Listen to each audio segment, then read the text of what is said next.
Before getting into the stories, I recently got a job at a Mexican joint in a neighboring town. The area was a bit sketchy, but it wasn't anything I couldn't handle. I was also pretty desperate for money, so it's not like I really had a choice. Plus, I figured working nights wouldn't be so bad, since I'd have most of the day to myself. The restaurant itself was decent enough, but the manager, Carlos, was, well, shady. He always scheduled me for the worst hours, kept me late, and never seemed particularly concerned about following the rules. He was the type of guy who made you feel like you couldn't trust him. But like I said, I didn't have much of a choice. I needed the job.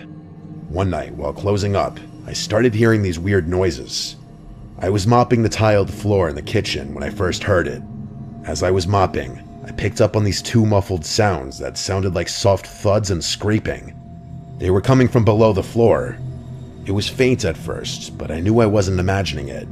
The thudding and scraping would alternate, but I was positive that there were two distinct sounds I was hearing. I listened for a while, and the noises continued for a minute before stopping completely. It startled me, but I brushed it off as something small, maybe an animal outside or the pipes settling. But it kept happening. The noise would start up when the place got quiet, just as I was finishing up my cleaning. After a few nights of this, I told Carlos about it. He shrugged it off immediately and told me it was nothing and to stop worrying. He went as far as to say the restaurant didn't even have a basement. That's when I got a little suspicious. I knew he was lying because I had literally seen the window wells around the back of the building. I wanted to tell him that, but held my tongue. I figured I'd give it another day. Maybe the noises would stop on their own. Of course, the noises continued. I complained to him the next day and told him that the place must have a basement since there were literally windows below the ground. That's when he gave me this strange look and insisted that there was no basement. He told me that the previous owners of the building had sealed it years ago and no one can get in or out. Then he told me in a firm voice to just focus on my job and stop poking around. The way he said it, so dismissive and firm, gave me a bad feeling, but I didn't want to lose the job, so I dropped it. I figured maybe it was just some animal that had somehow gotten in. It was just weird that Carlos was so insisting on not checking it out or taking me seriously. For the next few days, the noises persisted. Every night it was the same, those strange, low thuds and occasional scraping, like something or someone was moving down there. I couldn't shake the feeling that something wasn't right, but I tried to ignore it. Then one night after closing up, curiosity got the better of me. I decided to take a look for myself. I walked around to the back of the building where the window wells were. I crouched down and tried to peer through one of the windows. It was pitch black inside, and I couldn't see anything, even with my phone flashlight. Just as I was about to give up, a light flickered on inside the basement just for a second. Then it snapped off before I could see anything clearly. I froze, my heart racing, unsure of what I had just seen. I rushed back to my car, too freaked out to go back inside, but I didn't tell Carlos. Something about the whole situation made me feel like it was better to keep quiet. I was not prepared for what was about to happen, though. The next time I closed, I couldn't resist the urge to go check out those windows again. I fully admit that my hands were shaking as I walked around the building. I knew nothing good was going to come from poking around. I crouched down to get a good look. This time, as I leaned in closer to get a better look, I saw it. Pressed up against the glass was a face. It was a man, but not just any man. He looked completely deranged.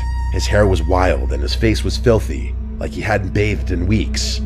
His yellow eyes were wide, staring right at me through the glass. He bashed his head against the window and gave me this demented smile. I screamed and stumbled back, totally losing my shit. I ran for my car without looking back. My hands shook as I fumbled with my keys, but I managed to get in and speed off before anything else could happen. The next day, I couldn't keep quiet anymore. I went straight to Carlos and told him everything. To my surprise, he didn't even try to deny it. Instead, he sat me down and actually told me the truth.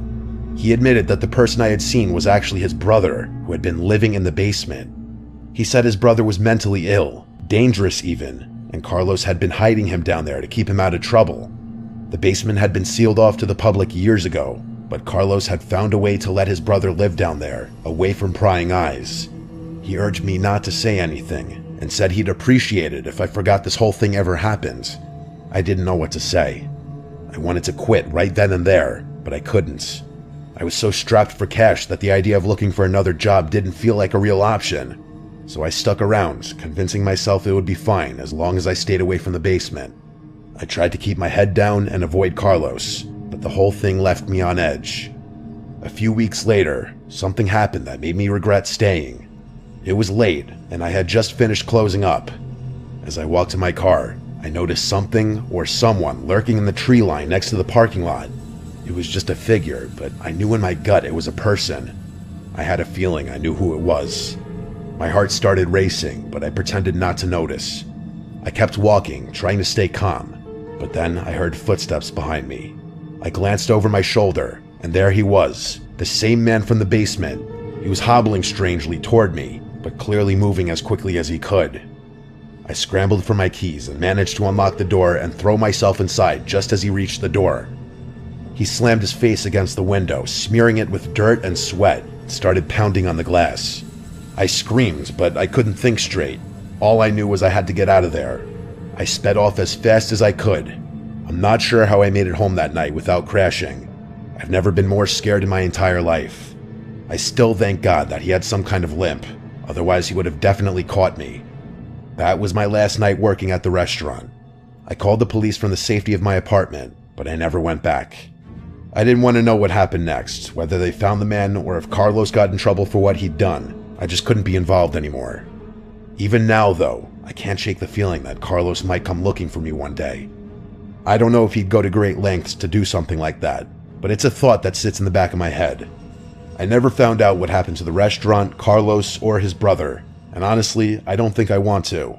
Maybe I'll take a drive by that restaurant sometime in the future, but for now, I want to stay as far away from that place and those people as possible.